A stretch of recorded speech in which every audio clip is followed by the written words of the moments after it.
Аз съм Андрей Новаков, кандидат за евродепутат от ГЕРБ.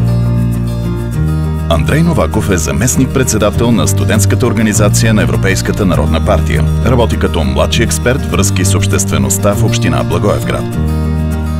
Заедно с студентската организация на ЕНП, представляваща над 1,5 милиона млади хора, работим за повече студентска мобилност и възможности за електронно обучение във висшето образование.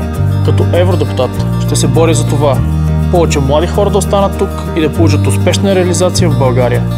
Искам младите да видят своя шанс и своето място в бъдещето на Европа. Гласувайте за ГЕРБ, защото светът не спира да се движи, а България стои на едно място и нищо добро не се случва. Теглянето на заеми и задлъжняването на държавата при сегашното правителство е безотговорност към следващите поколения. Младите трябва да повярват в себе си, защото България няма време за губене. ГЕРБ, номер 18 в бюлетината.